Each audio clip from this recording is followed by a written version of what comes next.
Great. Thanks for the reminder. Sure.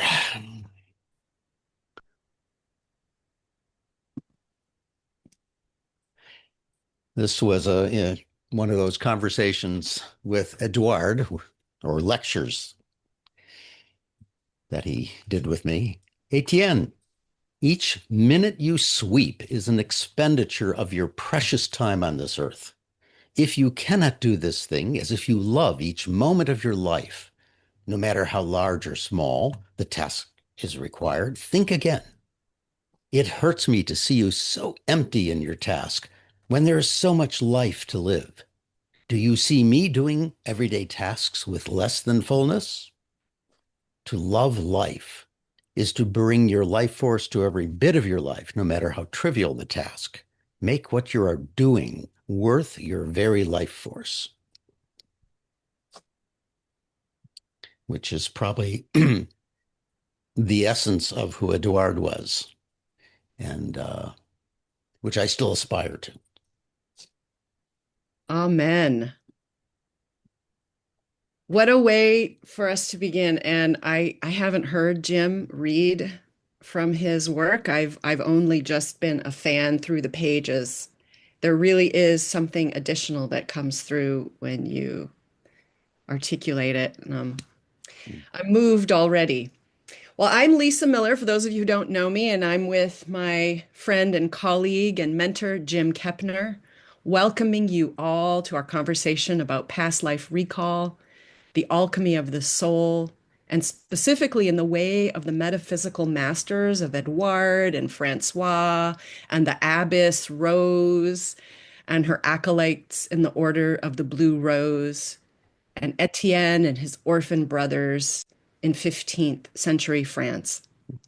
We're here to talk about endurance of the soul today and what a miraculous thing to be animated through the human body. We're here to talk about how we keep on keeping on despite great obstacles and tragedy. We're here to celebrate miracles that come from community and how learning and growth can be exponential in the container of community. And not least of all, we're here to celebrate very, very good writing. Thank you. We want you to participate. We want your voice as an ingredient in this container that we're all creating. So put in the chat again where you're joining from. We didn't hear from everyone. Say the city, the country you're joining from, and something that moves you about planet Earth in whatever season your time zone exists right now, or something that you look forward to in the coming months and the rest of the year. What moves you about this planet? I was meditating this morning and finding it hard to settle, but it was raining and thundering, and the thunder really helped me come to a place of awe that then allowed me to slip into meditation. So just say what it is. We want to hear. Put I it in think, the chat. oh, in the chat. Yes, Mhm. please. Thank you.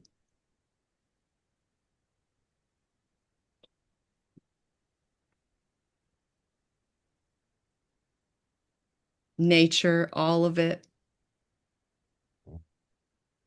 where we can go from deep polar vortex to this beautiful verdant summer and back again. Bird song, animals, birds, Mhm. nature out the window. Yes, it's just right there. It's just right there. The miracle of the atmosphere that protects us and enables us to live on this planet teeming with life, trusting the deeply rooted trees. Amen. I will always amen to a tree reference. Energy and consciousness that infuses and holds us. And I'm going to be quiet now and let you look at the chat to be with the depth of the written word that comes through from our peers today. And if you're not familiar with Zoom, just click on the little chat button on the bottom of your Zoom screen.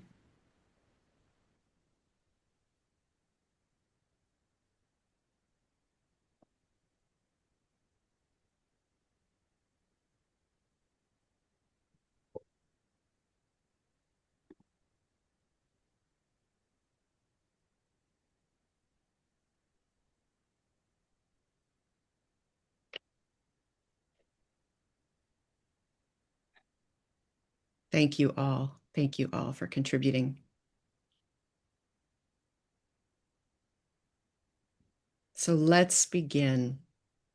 Here's the plan. I'd like you to know what we're doing today. So we're together for 90 minutes. And this is a time for us to fill up. We'll begin with some interview style questions for Jim. We'd love your questions sprinkled throughout, so we'll give you time and opportunity to raise your hand and we can hear your voice. To begin, I would like to start with Jim's impressive bio. For more than 4 decades, James I. Kepner, psychologist, author, teacher, has influenced the fields of Gestalt therapy, trauma recovery, embodiment, and energy healing. He is the author of the respected professional books Body Process and Healing Tasks and co-founder of Pathways for Healing and Nervous System Energy Work. In recent years, Jim has turned his attention to exploring consciousness, as most of you know, spirituality, and the nature of time through storytelling. His memoir novel series, Upon a Time in France, including About Time, the first book, and Past the Past, the second, weaves together his own spiritual journey with vivid recollections of his life in 15th century France, inviting readers to explore themes of healing, reincarnation, and the evolution of the soul. It's a favorite topic for most of us here. Today, Jim continues to write, teach, and share his lifelong fascination with the deeper dimensions of human experience. So I want to begin with something that might be unexpected for most joining today. And this is a conversation around writing craft. But please raise your hand if you're a writer, if you're a creative writer, especially. Raise your hand if you're a creative writer. And Melanie, if you could count the hands, I'd really appreciate it. And I would love for everyone to say hello to Melanie too. She is our co-pilot, managing our tech. But just keep your hand up if you are a creative writer. Yeah, there's Okay. Okay, how many? What's our ballpark, Melanie? I think I saw 9. Okay, mhm. okay. One of you, or 5 of you, or 9 of you. How easy is it to write creatively well? How easy is it to write well as a creative author? Someone just go ahead and unmute.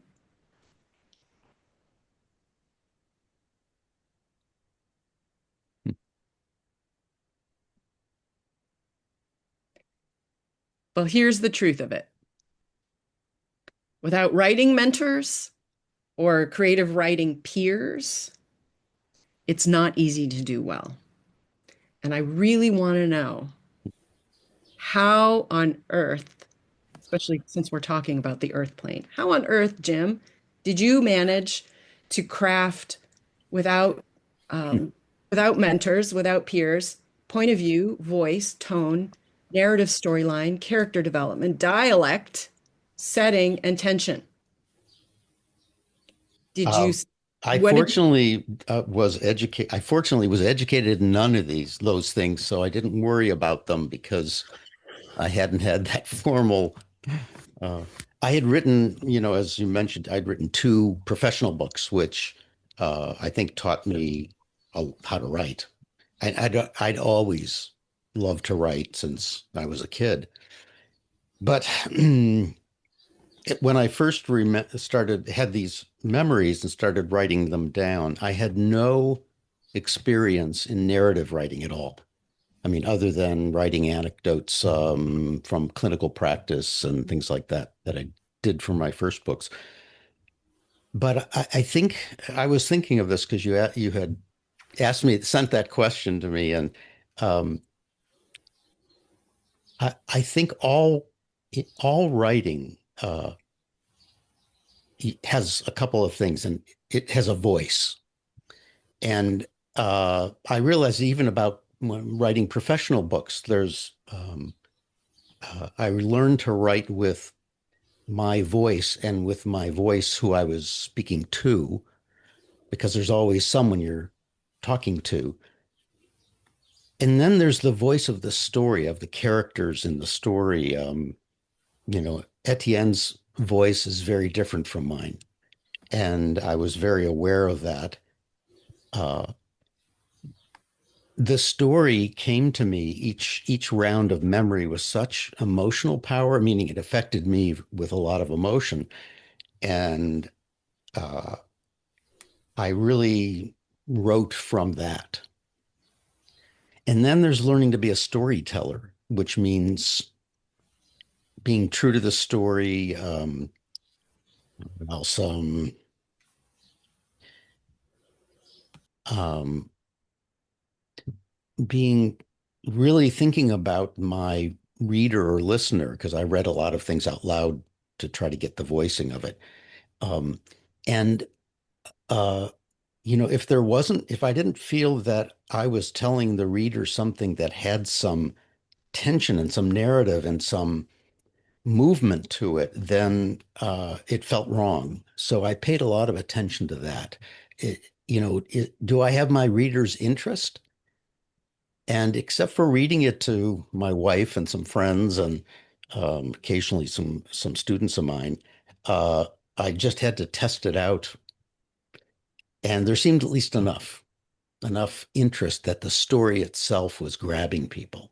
Mhm. So that's a few things anyway. I wonder if it helped that you already also have an established audience. And I'm not just talking about your first books in the field of psychology, but as a teacher. Hmm. Can could you imagine that you are speaking to people you're used to having assembled? Probably in these two books, more people I've assembled that Carol DeSanto and I have assembled in our Yes. Pathways teaching. Um, I often wondered, God, what would the people who only know my name through Gestalt and that kind of thing think? So I couldn't exactly be telling the story to them because it would throw me off. Oh, Um, right. and uh, but really, I was talking to people that I thought had interest in this kind of thing and would take it seriously and really would let the story resonate in them, because I think that's the power of this story, is that it seems to resonate in people, and it's not about whether they know their past lives or they even believe that this stuff is true, but that it captures something for people. So those of you who have not had the opportunity yet to buy the books, read the books, I know you're going to be so encouraged to do so after this. And it's such a great way to support an author, especially because authors, it's such a solo process. Like we're imagining that we're speaking to our Completely. readers, our participants, but it's really solo. And so the way to really celebrate the arts and to support an author's mission is to buy the books, buy hard copies, give them to your Oh, and leave reviews on Amazon. yes. For indie authors, that is so important. So I know people often don't like to write reviews or that kind of thing, but please. Yes, and it can be simple, two sentences. Yeah, yeah. So speaking of, since some haven't read the book, but those of us who have, even two or three times, want to hear from you directly.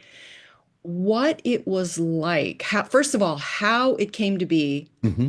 that you, a behavioral scientist, would come into a context where suddenly something you hadn't imagined possible, something you couldn't have predicted, Hmm.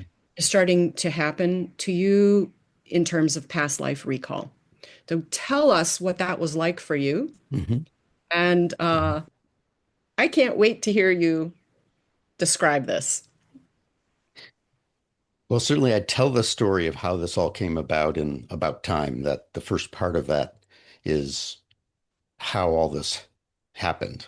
And but what I would say is that I always had a longing to know something about past lives, and a lot of that thing, was put on hold while I started a career and a family and all that.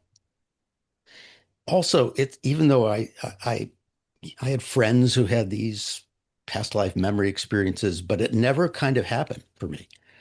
And so I'd kind of given up on it. And what I didn't really know and understand until I started working with Rosalind, my teacher of healing, um, was that it took a big group energy field. Uh, she was teaching about energy healing and a lot of hands-on work, and we did all this work on each other. And in the course of these 4 or 5 day retreats that we would go on with her, or 5 or 6 day retreats, um, the energy field in the group just built with an intensity that was palpable.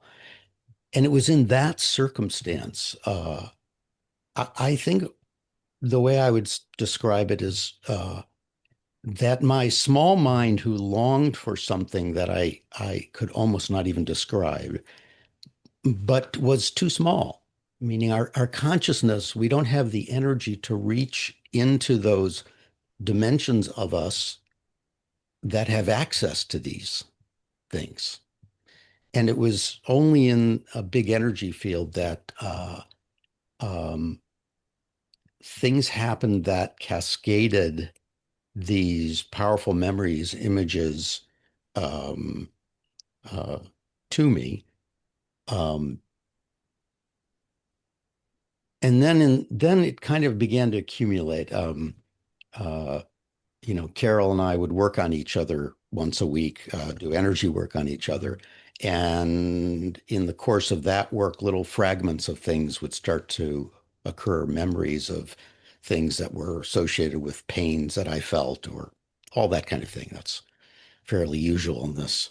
Um, but the big one really happened and really took me by surprise, meaning the memories of this time with Edouard. And I described that in About Time, how that happened. And just once that cascade happened over 20 years, 30 years, I just kept accumulating bits and pieces of it until the story started to hang together. Mm.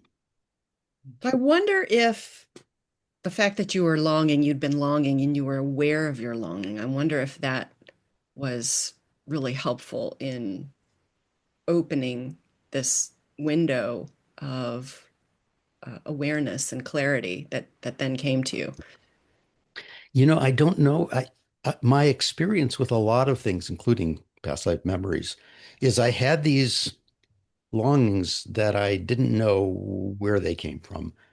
Mm. And then I had, searches and disappointment. And usually it was after I gave up, and often years after, that something would occur. So one way to look at that longing, if you think about longing as asking the universe for something, but we often really underestimate the scale of the problem that we're creating by the question. Meaning, I want this, and I have this fantasy that guidance, my spirit guidance, is going, oh boy, he doesn't realize that, to get that. That's going to take like 6 years of psychotherapy to get him to that place. And then he's going to have to, attend workshops. And there's going to be like 10 workshops that are just utter shit. And then there's going to be that one he gets to. And, they have this list of, okay, but if you're asking, and I'm going, want that, want that. And I think that's my fantasy about how it is. We completely, our heart wants one thing, our emotions want something, and we have no idea about what I call the spiritual choreography that it's going to take to get all the dancers on the stage crossing at the same time to get that pas de deux in the middle. But we ask anyway, and thank God I was ignorant. I wouldn't keep pursuing it, I think, if I wasn't so ignorant. This is such encouragement for all of us Mm. to not worry about doing it right, from consciousness to the perfectly worded prayer, uh, carrying on with tasks and practices that we've been told are good for us. This is such encouragement and permission for us to just sometimes keep bumbling along until it works, and doing what we can, what we know we can do.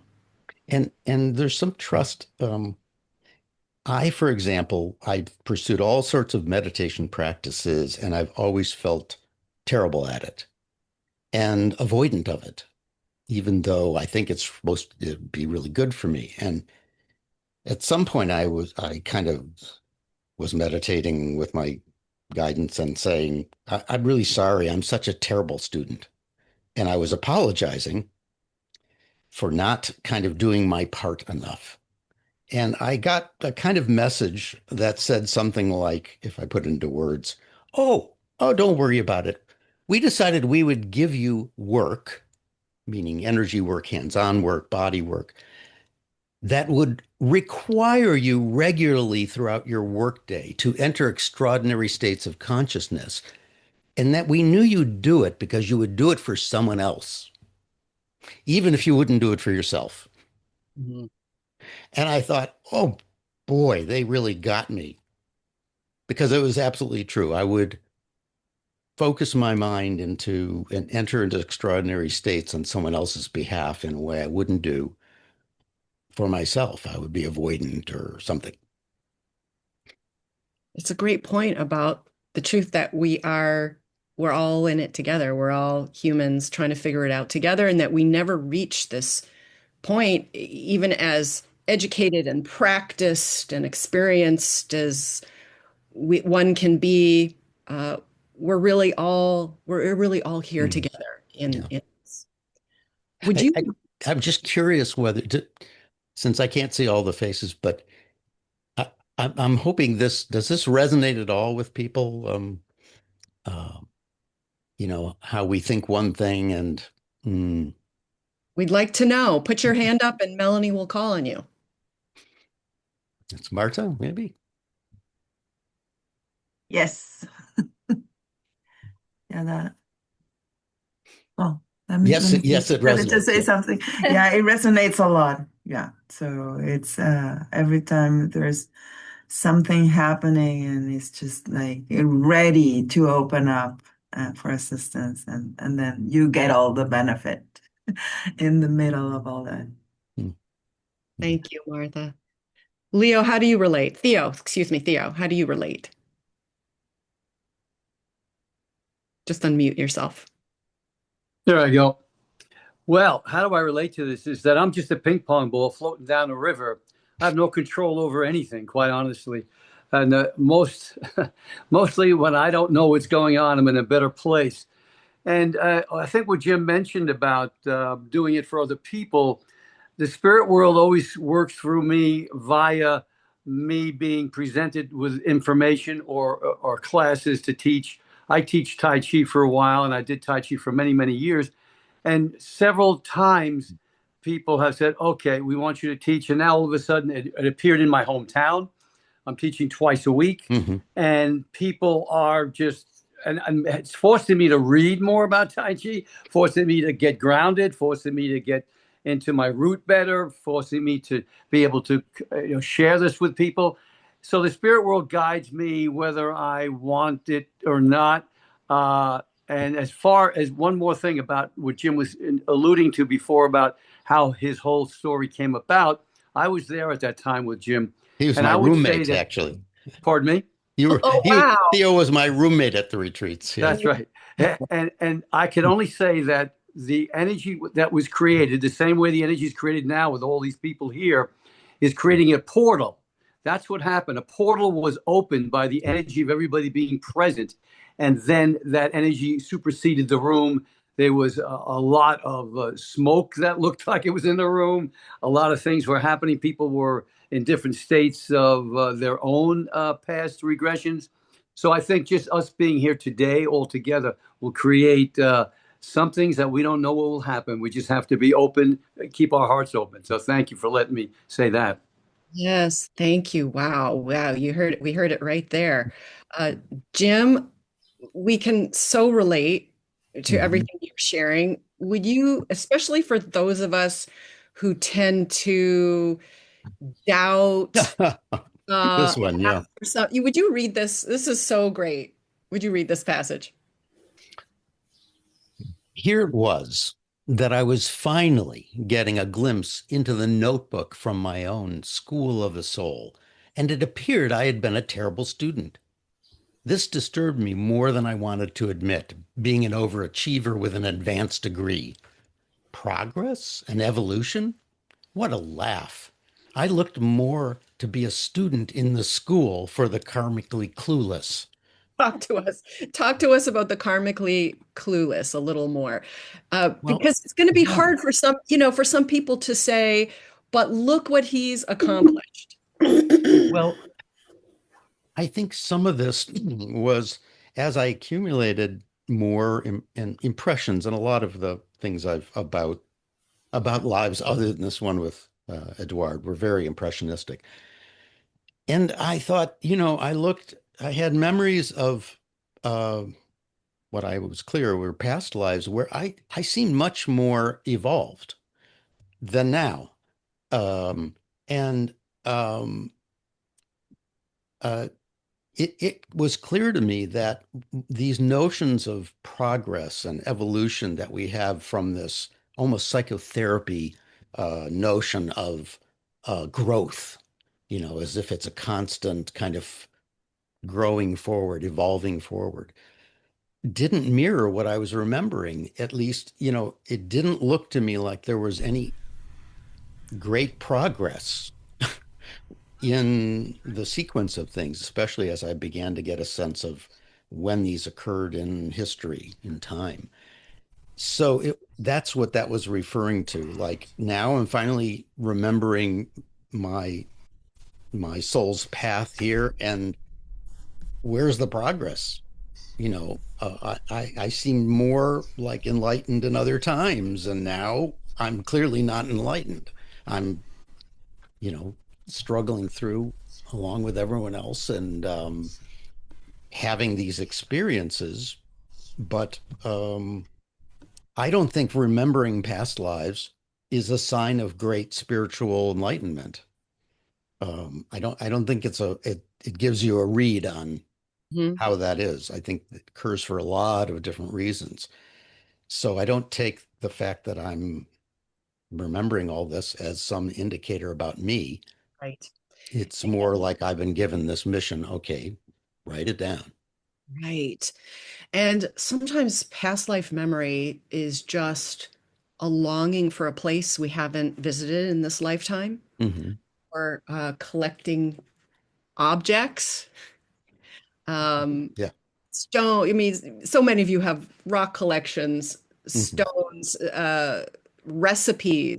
recipes from cultures that you haven't been to yet, or a past life memory can be visiting a new place Hmm. and not knowing why you feel emotional about it. Hmm.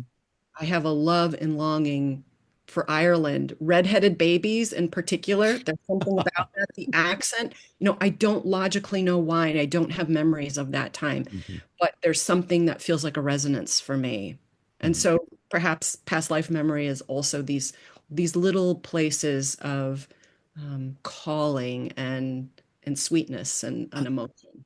I think what you're referring to, Lisa, also is the most common form faculty of intuition is not like third eye vision, which I have some moments of, but for most people, it's more like what we call clairsentience, meaning it's the feeling of something. And but it's also the most challenging form of intuition for the person having the experience because you have to know the difference between your imagination and your felt sense of things, your sense of knowing. And also that form of intuition occurs through the medium of imagination. And how do you know that you're having an intuitive calling to something from a past life when you have an odd feeling like, oh, redheaded babies, love them, which you could also argue is just, you're just charmed, right? Or whatever fantasies from too many movies, too many Anglo movies, right? Um, and that sorting out of what is the felt difference between something that's a deeper calling than the form in which it comes to you is, I think, one of the important practices for all of us. How do we know what's coming through the medium of our own embodied soul as something pointing to beyond that? Okay, we have our assignment, Okay, friends. Jim and I are always going to encourage you to write it down. Can I speak for you, Jim, and say we're going to sure. write it down? And Rosalind, our Mhm. mutual um, Teacher, teacher, master healer, mentor, well, has always said, keep a grimoire as a diary of what Mhm. happens to you and which you're Intuitive diary, yeah. Mhm. and collect the data. It's a way of collecting the data. So, Hmm. what role does gratitude play in all this? Because we're all really looking for the teachings of these works are really about um, wisdom that stands the test of time, that Mhm. we can take through the ages, that's non-dogmatic. And I'm wondering if a takeaway of our gathering today is uh, a focus on gratitude as the fertile ground for everything that comes through. You mentioned gratitude in the forward. Would you Mhm. talk to us about gratitude? Hmm. Ah,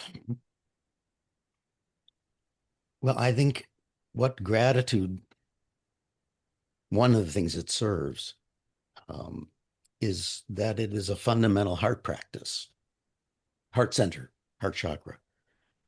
And certainly, I can speak for myself that one of the big struggles I had coming from having been, as I noted in about time, a pretty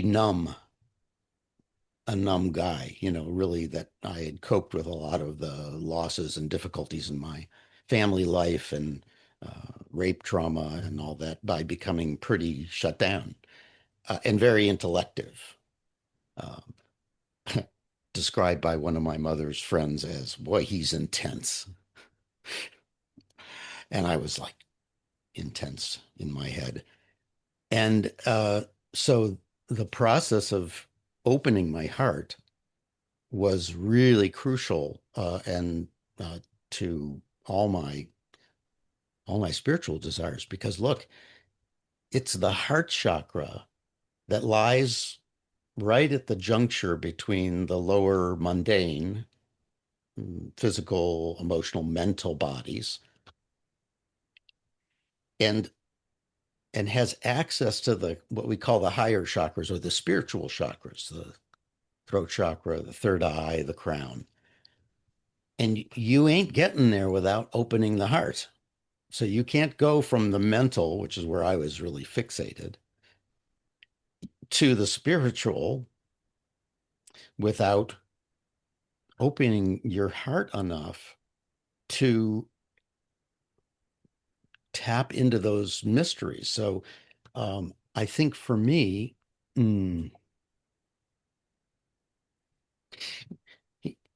here's the way that I put it. There was a period after I was getting into the energy work, and it was really bit by bit opening my heart. And what Rosalind taught me about praying and praying aloud in the Native American tradition she had learned, that really opened my heart to, because gratitude just poured out of me. And then at some point I started praying to open my heart. And this is how I think this goes in the spirit world. Nobody wants to read the fine print on the spiritual contract, right? So I ask for your help to open my heart. I'm so grateful for what I've been given. Please give me more in that way. And I think it's like, okay, on the contract in the fine print is, so you want to open your heart and you agree, even if the spiritual tool that we're going to have to use is a crowbar. And I'm going, oh, yeah, yeah, anything to open my heart, anything. Because that longing overrides any sense in us. And we don't know. So, yeah, I went through some big changes in my life and my marriage, which fell apart, and things like that. And all of that opened my heart big time. And despite all the changes and loss, uh, I was even more grateful than before. So I don't know whether that answers the question about gratitude. It was crucial to me. It does for me. Hmm. And you mentioned a few minutes ago the concept of evolution, wanting to evolve and not being as evolved at this point compared to another point. Talk to us about what you understand, what you know in the depth of your heart, speaking of heart, Mm-hmm. about how the soul can both evolve. Why is the soul meant to evolve, if at all? I'm not sure if I would even put it that way anymore. I think there's a lot of spiritual traditions who give us that notion, but I think we also have a very modern, um, mm, we have very modern ideas about what that means, which I don't think have much to do with the soul. I think it has to do with just the lenses we're given for that. The thing that I've really come to, particularly after writing Past the Past, is this question that Edouard put forward that I think is, for me, been like a Zen koan, meaning it's not a question to be exactly answered, but like a koan, it's meant to kind of knock down whatever the walls are we have around this. And he said, you're not here to remember, Jim. You're here to catch a glimpse of the curious project of your soul, by which he's pointing to whatever I think from my little conscious in my life identity, which seems like, well, God, I hope I'm growing. I hope I'm learning something here. I hope I'm evolving, because it hasn't been pretty at times. But that what I think this is about is not what my soul sees this all is about. And I don't know whether from the perspective of my soul, whatever that is, because I think that's another conundrum in that, another Zen koan. What the heck is right? My soul is clearly not my consciousness, my identity, my conscious Jim self, because here I've had these glimpses about other lives I've been that look nothing like this. I mean, I can say there's some themes maybe, but clearly, whatever my soul's project is not what I think it is. It's not, my soul didn't come here to write books. I'm here to write books, this identity in this life, because I have, and I was driven to. But I don't know, that what is the curious project of your soul? That somehow is not what we think it is. And I don't have an answer to that. I only this question, Edward kind of lodged it in me, and now it's going knock knock knock knock, something like that. Can be a great relief. I feel relief hearing you talk about this. It relieves me of the responsibility, Hmm. the ability to know Hmm. anything. It's a relief because I'm a person who knows everything. Well, Oh, we don't do things like writing unless you think you know something, and then you find out. No. I know we'd love to hear from our participants. So just raise your hand. You can raise your physical hand. Cynthia, go ahead. I was just thinking about how vulnerable, the vulnerability of getting in your own way. It's just so fragile, and that's the whole thing of how to not get in your own way. I was thinking, you know, Hmm. just that statement, because, even wanting to know, your wanting to know can get in your way of just knowing. And so it's just a fine statement. Yeah. Right. And Jim mentioned earlier that when really giving up, the wanting, the need to get it, those have been some of the moments where something has come through. Raise your hand. You can raise your electronic hand or your physical. I'll see you if you raise your electronic hand. But if you raise your physical hand, and I don't see it, Melanie will. To raise your electronic hand, you use the React menu, which is probably in the bottom of your screen. And there's Celia, I don't mean to call you out, but you had a very nice comment in the chat, if you wanted to share it out loud.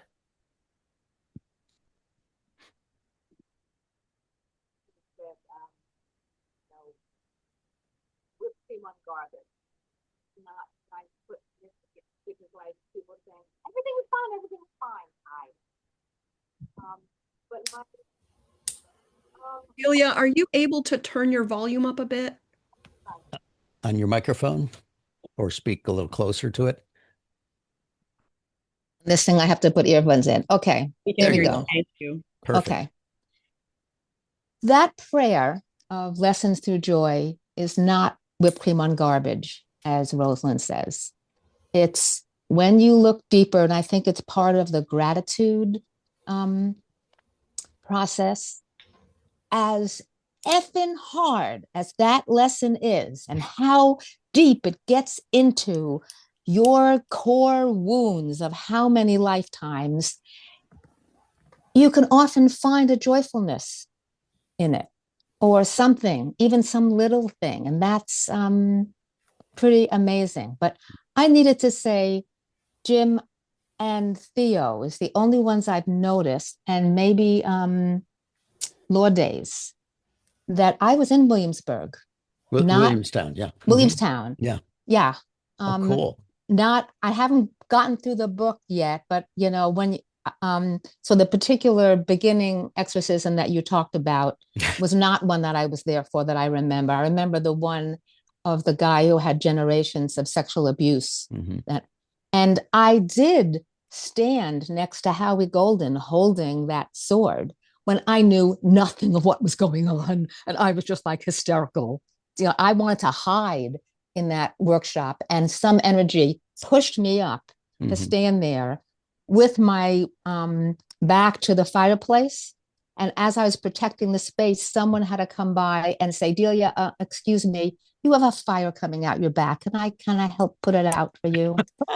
Well, And Delia, you are doing a fabulous job of enticing our group to buy the books and read the oh book. yeah, That oh yeah, we can all catch up with right, your descriptions, and thank you for doing that. sure. Any last thing you wanted to say, Delia, before we take one more question? I'd love to see. I mean, I was looking for people who might be closer. I mean, clearly we've all been together. I've been a nun in the Blue Rose. I still have my little Blue Rose corsage that was given me. Um, what a blessing to say we know nothing.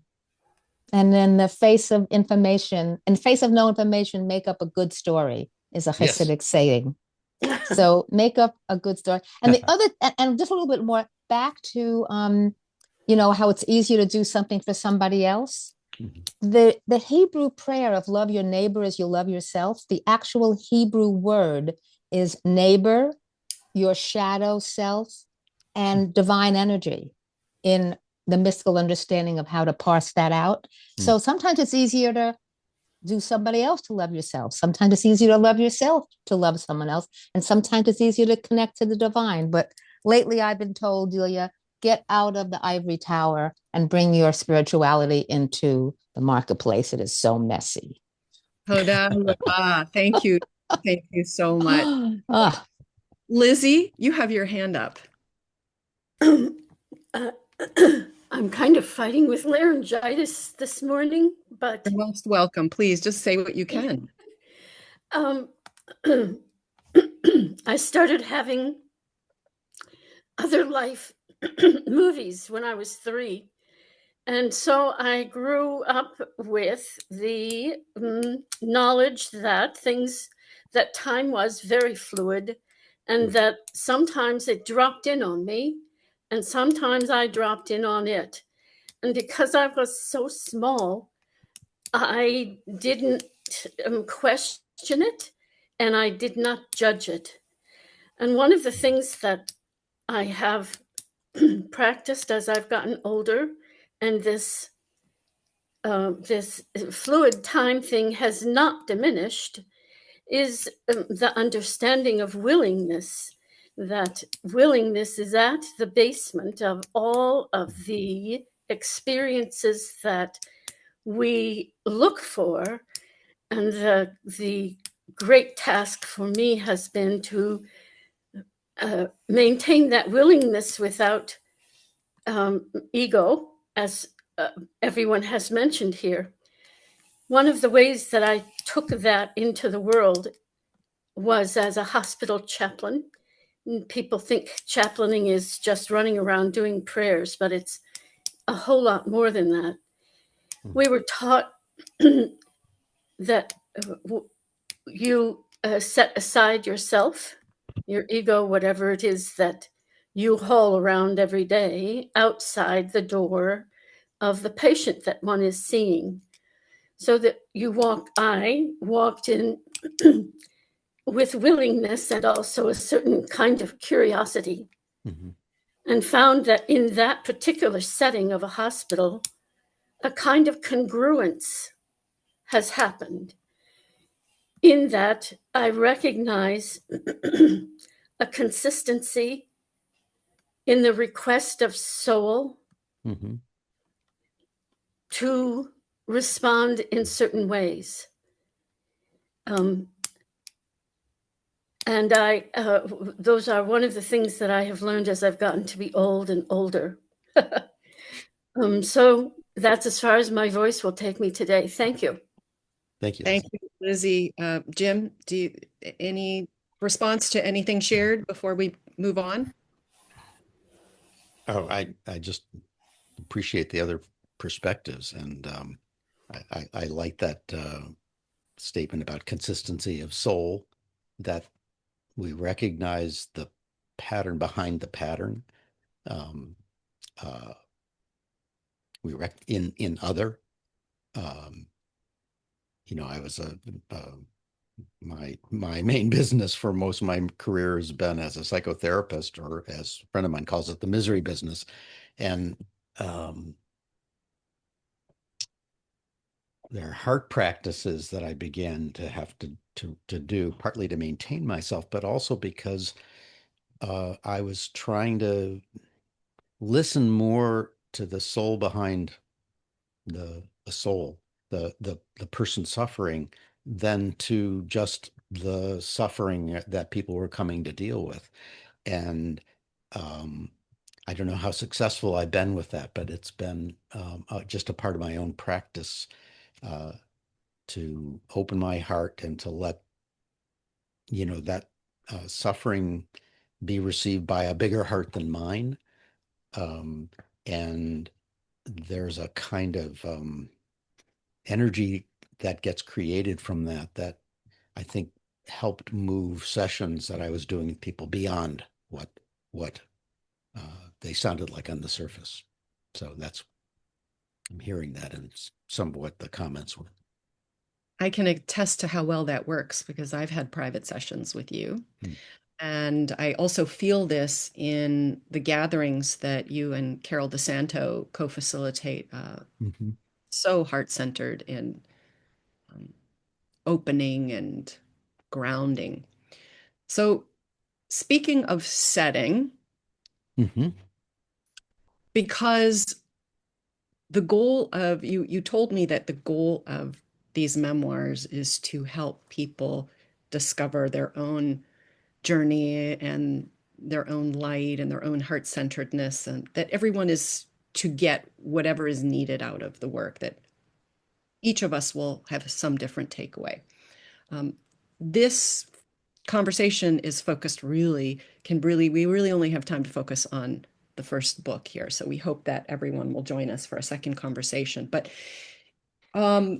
in About Time, chapter 5 drops us into the story. So the first few, the prologue and the first few chapters are really about how you came to the story. Chapter 5 drops us into the story. My encounter. And you write, what drew me to the country lane of the modest compound I was to call the chateau, except for the itinerant doctors, guarded wagons, and thieves, there was little reason for others to be traveling the countryside in those days, especially an unprotected orphan boy. Take us there. Take us with you. Do you want more reading, or are we Whatever you describe want, the scene? whatever you want us to know about 9-year-old Etienne coming to a place of safety that he has no idea is going to save him. It brings tears to my eyes to think about it, because this was the first memories that I had. And so I mean, from the inside, I really felt myself as Etienne.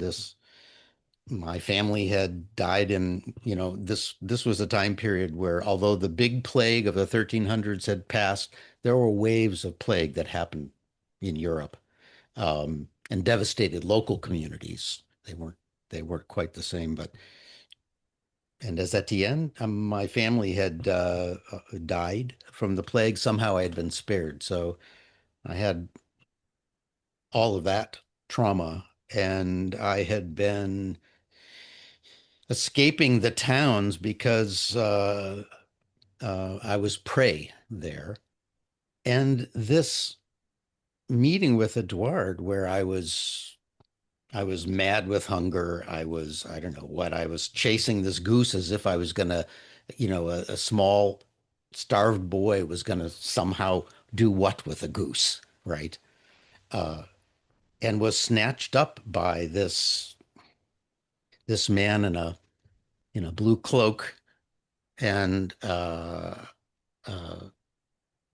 grabbed and thrown across his saddle. It was out of nowhere. So I'm not sure what else to say about it. Probably the moment maybe I should read a little bit.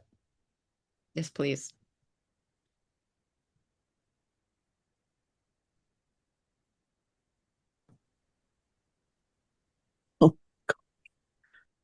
Suddenly there was the thunder of hooves, and I was snatched by the ragged scruff of my shirt and lofted into the air. The goose disappeared from my view in a flash, replaced by the roan coat of a horse, as I was flung belly down in front of a saddle. My shirt, though mostly in tatters, was somehow held together by some act of God under that iron grip. There was only the thunder of hoofbeats, the heavy fabric of a blue cloak slapping at my face in the wind, and a booming voice rising above this chaos assaulting my senses.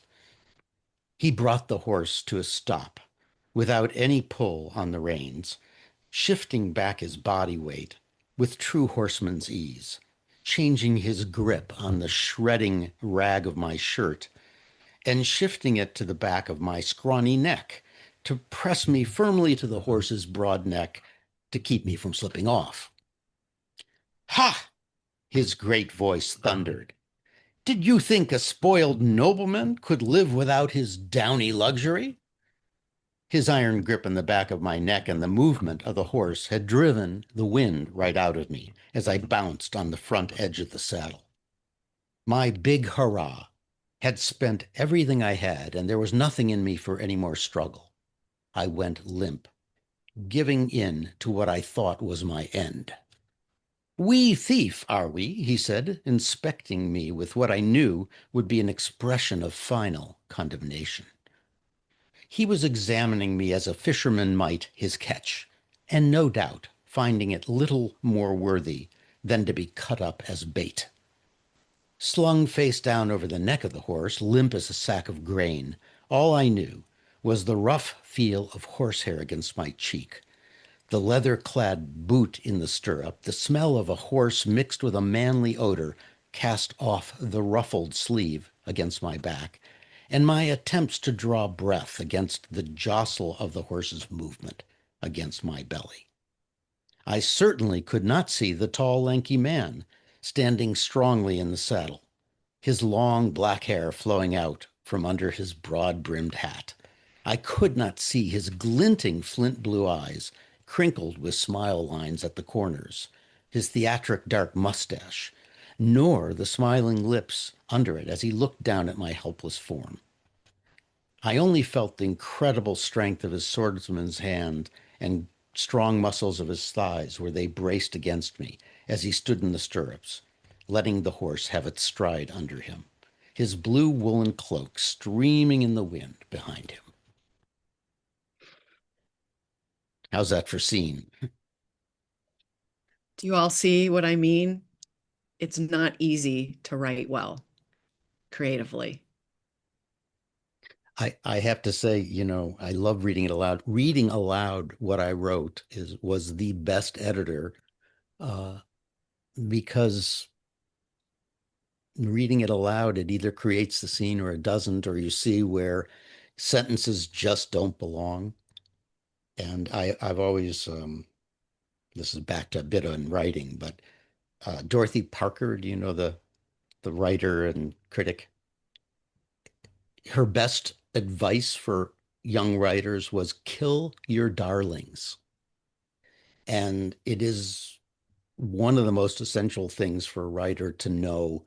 We get very enamored of things we write.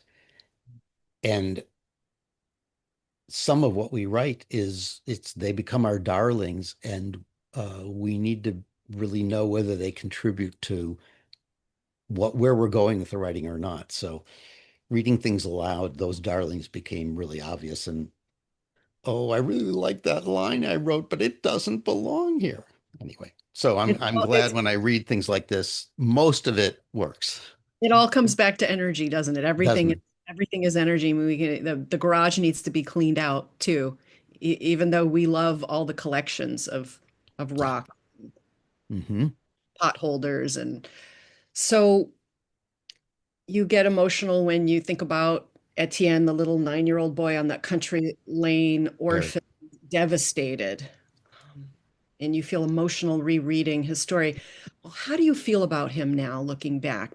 This is, I feel, a useful question because many of us are concerned about looking back, even in this lifetime, to Mhm. painful moments, that they will somehow Ah, overwhelm. How do you feel about Etienne now and his story? well, it's an odd thing being a writer. I've had to kind of often refer to it as writing about Etienne, even though it's me. It's my, I mean, I remember it vividly from first person inside out, but you have to have a little distance to write things. I do anyway. Here's the thing that remembering this time really has been the most important message for me. Uh, I've had trauma in my own life, and remembering trauma is a pretty challenging thing, um, and done a lot of work on that. And here, this life was presented to me, which began in terrible trauma and loss, and there was also a time for my time as Etienne, still very young, where I was raped, and that plays a big part of that part of the story and healing. So I know there were, and I know of the rest of the life, there were some other big losses that happened. But my recollection of my time as Etienne, despite those losses and challenges and difficulties and traumas, is of an incredibly beautiful time with extraordinary mentors and huge camaraderie and a lot of love, and love in all sorts of forms. And so recollecting this life and writing it was not about the difficulties and trauma and trying to heal traumas even. It was very much about recollecting the incredible light and love and excitement and incredible journey of that time with those people. Um, Rosalind once, after we'd had a number of these instances of all these traumatic memories that would come up in the energy field of these retreats, she came back as she opened a retreat and said she needed to talk to us about our attitudes about recollecting past lives. She said, and I'll summarize, she said, you're all looking at past lives and setting your intent that you're supposed to heal all these traumas, that's what remembering past lives is for. Now, I think it's very much distorted by a certain modern look at this kind of thing, trauma therapy through past lives. And she said, what you need to be calling to is all the lives where you loved and were loved, all the lives where you had family and goodness, no matter how they ended, all the beauty that you have experienced in lifetime after lifetime. You're kind of essentially, she was saying, you're going about this all wrong. And it sets the intention for remembering as healing trauma. And she was saying that you're on the wrong end of the energy, is the way she put it. Mm. And certainly it changed a lot of things for a lot of us. It really shifted my attitude, and maybe that was part of this particular lifetime, getting stimulated. I don't know. It's about light. It's such an encouragement for the paradox of hardship next to support in this lifetime. Mm-hmm. Sometimes when I'm struggling, the best thing I can do for myself, sometimes the only thing I can do for myself, is to visualize the people who love me. Mm-hmm. Sometimes it's the only thing I can do. I want to open opportunity for our participants to respond to this teaching, and it's a biggie. Go ahead and put up your electronic hand or raise your hand in your little Brady Bunch square.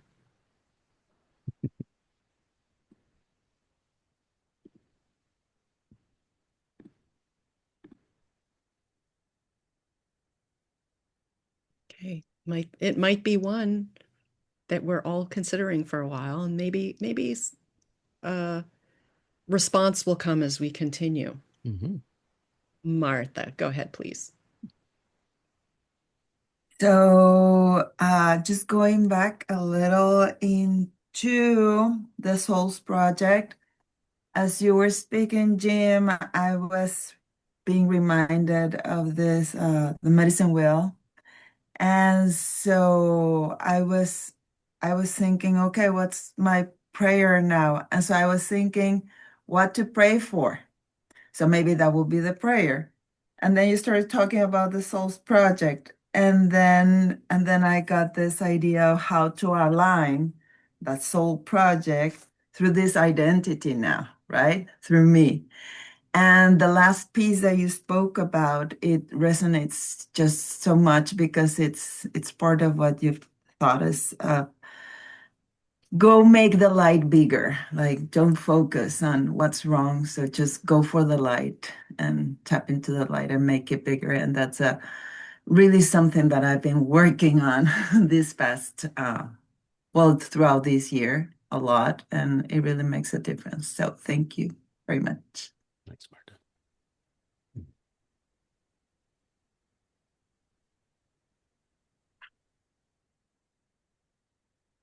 So in addition to all the deeply moving and interesting, intriguing themes of these works, is great humor. Jim writes with such humor. May I read aloud about Matilda, the head of the Chateau household? Would you? I'll read this, and then would you tell us about her? The woman looked me over as she might a moldy vegetable, proffered to her by a farmer, telling her to just scrape the dirt off, ma'am, and it will be fine. Neither the vegetable nor I would be seen as fit to be granted entrance to her kitchen. Tell us about her. So after that scene of being thrown across the saddle of Edward's horse, he dumped me at her feet. This big boned Viking of a woman who was the head of the kitchen and became a kind of surrogate mother for me. But at that point, I was this filthy vegetable. And she picked me up and literally picked me up and put me into the water trough, the horse's water trough, just trying to sluice some of the dirt off me. And she, as it turned out, was I called her the empress of the kitchen. She ran the household. She was the head cook. She was this big personality who also, I think, was a wise woman of the old pagan traditions and quite a seer and psychic herself. And she was, I think, the feminine gravity to that whole household, which was very, very strongly male, with Edouard and then Francois, who was the kind of major domo and a warrior, really, a soldier.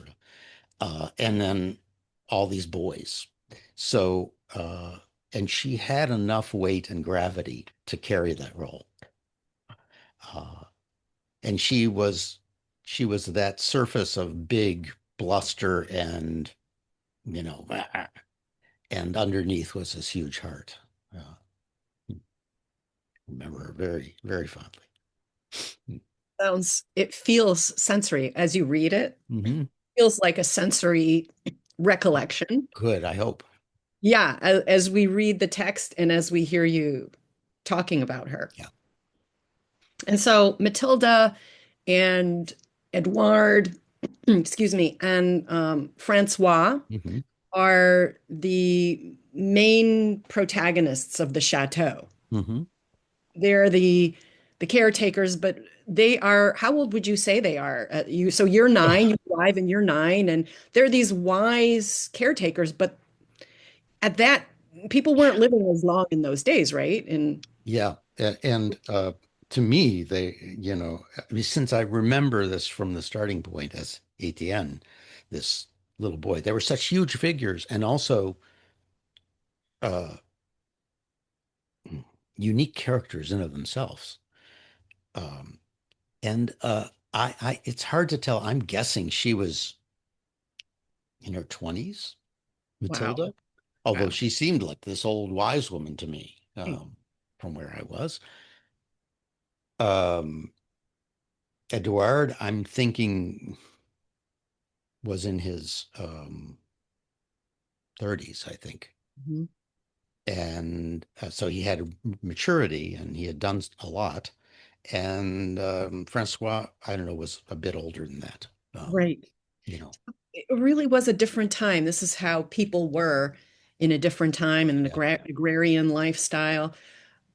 About Edward, and you set the scene, the tone and the scene of the chateau so beautifully, but I think every reader will fall in love with Edward. And you write about you write about his flair and how this flair was so attractive to women, but also to young boys Oh my who God. just really wanted to emulate this fantastical superpower of a human. So you wrote about him. He tossed his cape over one shoulder to free his arm and, grasping the carved railing with both gloved hands, paused his ascension halfway up the staircase, taking full advantage of the impression of having been on a mad ride to rescue us orphans from our folly. He, as we are, all, indeed a player upon the stage, aware that whatever part he is given must be taken on with as complete devotion as possible. He could do no less than make himself the finest actor possible because to him the play represents the expression of the divine playwright's deepest creativity. For the rest of us, we seem to walk about the world playing our part unaware of the drama we are a part of. Talk about him. Talk about these roles that we are playing in our lives. Well, that was his his real philosophy. He loved drama, but he loved it from because as you said, he insisted that we are playing a part and we must play it to the best of our ability as actors. And I think it was this notion that we're actors, uh, which by which to not take yourself too seriously, and yet that playing the part of your life and of the role that you have was really important. And what that scene you described, where he's thundering up the stairways and he's cursing us for being maggot ridden, urchins and fit for the dung heap. Uh, there's a phrase there which, uh, if you could see that uh, boys, instead of running from this, were running towards this as if his rage was not something to be missed, tells you everything. And he drew us in like a magnet because we just had to see what on earth was this one about. And knowing that his rage, which he leaned into in full drama was not harmful to us, but in fact was like shaking us to kind of how to shake some sense into these boys. Uh, and that the performance was so important and it really went deeply into us. So he was quite quite a figure.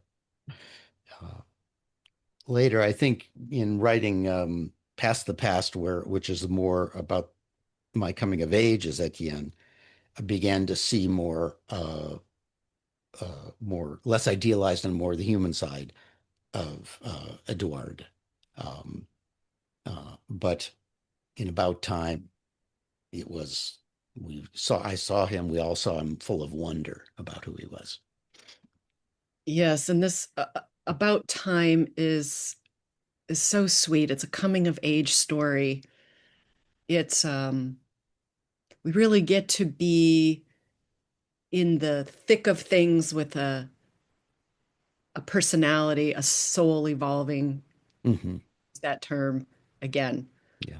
Personality evolving to Etienne becoming who he's meant to be. He becomes a master of martial arts and metaphysics and alchemy of the soul as well. And important literature should impart universal collective wisdom for human beings in every life chapter. And so we get to be here with this young person understanding that this is what's coming. Yeah. Child and adult alike benefit from these stories. And again with humor. So I want this to be an encouragement that as in our own lives, we are living the paradox of hardship with beauty. You will also come across how that plays out for these characters, and especially for young Etienne, who in book 2 is an adult, and we get to Or relate becomes, yeah, right. and we get to relate in a way that was not available in his first book because he was a child. If I could, I would. I know it's um, uh, we're in uh, About Time, but I wanted to, since we're near the end of our time, I Yes. just wanted to read a passage. You had asked me, what things I might want to read, and this is from Past the Past. Is that okay to step Please, in? please do. So, in the context, as Etienne, I was sent to study with this one of the last of the Druids in Brittany, and one of the things that was part of that teaching is I was put into a cave and only allowed to come out at night because he was this is like a kind of a dark practice, and he was teaching me to work with the moon. And um, uh, so in the course of this, he was also teaching me other druid practices, and one of them was how to tap into different energies of nature. And I was thinking about this since we began. Often, a lot of us were referring to the impact of nature on us and looking out at the greenery and the natural world. So it made me think of this passage or these passages. So there was all this work with connecting to the earth and to the rocks of the earth and the connection to our bones and so on. But then at some point he asked me, he confronted me with uh, trying to get me to tap into the life force that is in all the living things of the earth. And he said, he described it as what's common to all living things is living things need. And this was another kind of conundrum. Uh, it wasn't that, he, being a good logical person, as Etienne, I questioned, what do you mean that? But he was trying to get me to reach something deeper about uh, the life force that is collective of living things. So I thought I'd read a little bit of that. Good.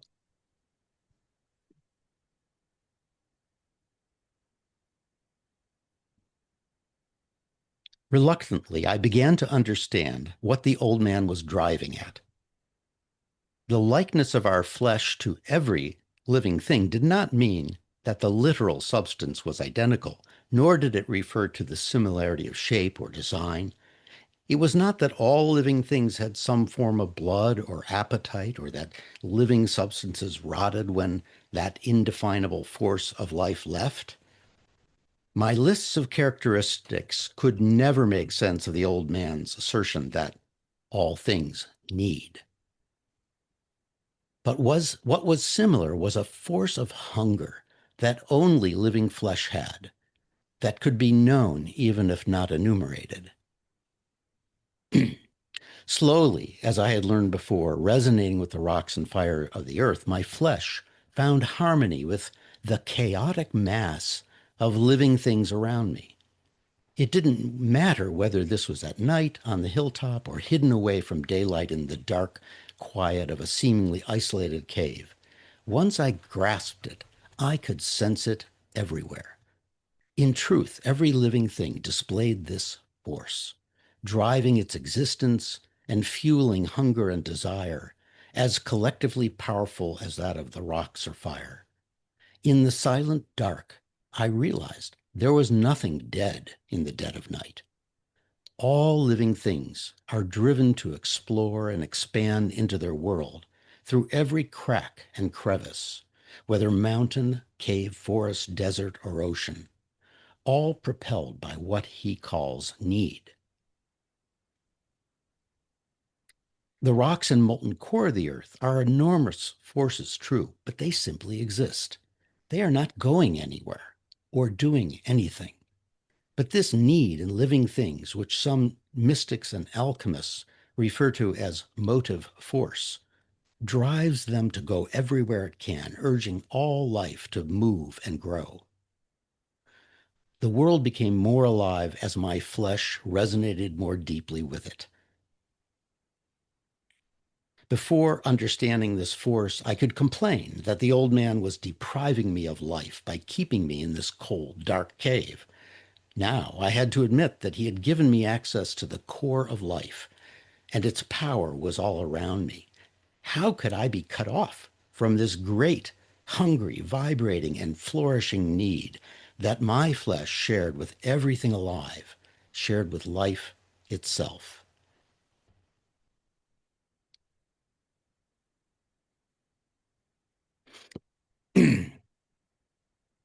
I hope to convey that it conveys some of the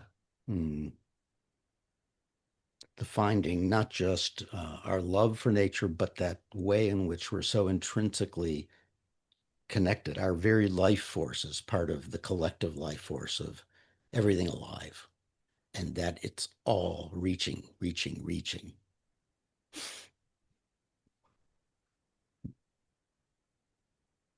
Thank you so much. And we're coming on a full moon. We're coming to a full moon, right in Eastern Hemisphere, a Monday night moon. And how would you encourage us in these final moments to be with nature at this full moon time, to feel the resonance of the rocks in our own bodies and everything lovely about the natural world? Well, of course, if you get past the past and read the first couple chapters, you'll get that. I have to do the plug as an author thing. No. Yes, of course. I think, everyone here, I don't think I'd be enlightening anyone by saying more than just step out your door. I live in a suburb and there's a lot of city light, but I know the moon's path. It's in this way, it goes across the sky like this. And even though I get very kind of like, I don't want to at night want to get out of my cave, I guess, of a house. Due to the influence of my wife, I do step out to make sure when I can, when it's not too cloudy in Cleveland, to just see and connect with and bathe in the moon's light, no matter where we are, it's available in some way. So just stepping out and honoring for a moment your kinship with this,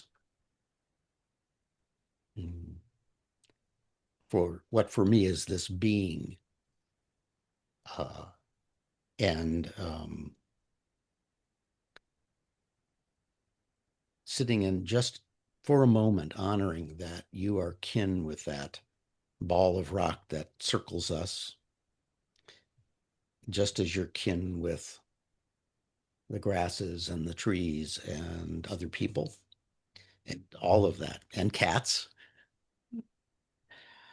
We have so many reminders of the web of life that is all around us. Amen. There's a cat. Someone's petting a cat. Diana, that's Diana? Is that a dog or cat? Yes, it's a cat. Thank you. Thank you for showing up. Thank you to everyone for creating this container with us and adding the ingredients of your presence to this full recipe. An encouragement again to purchase the books. This is what you can do for a writer, to support a writer, to support and encourage Jim to keep writing these books. Buy the hard copies. I have both books on my Kindle, but I also have the hard copies, so that I can give them to others and so that I can support his writing. And the wisdom teachings that I want more of. Leave reviews. Even if you're not a reviewer, 2 sentences truly help with book sales, and they help the author to know what has resonated. It helps other readers to know what has resonated, so that and to find it. Also find the teachings that they also need. I want to thank you, Lisa. Thank you for encouraging me to do this interview, but also for your warmth and your passion for writing and your passion for these books, which I'm so grateful for. So I thank you for all the energy and care, love that you put into getting this here and getting it to happen. Thank you. My pleasure. My pleasure. And thanks again to Melanie for co-piloting today, handling Thanks, all. Melanie. Yeah, Melanie Wirtz.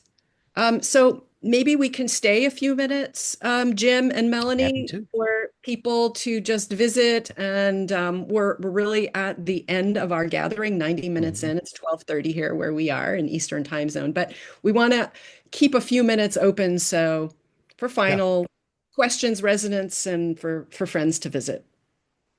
But otherwise, I want to say thank you. Jim was my teacher many years ago, 35 years ago. It was very good to hear Thank you. you for showing up. I really appreciate it. Thank you. I follow you a lot. I follow you. Yeah, thank you very much. Thanks. תודה רבה. Indeed. Thanks. So maybe we'll stop the recording, right? That might be a good idea, and we'll just stay.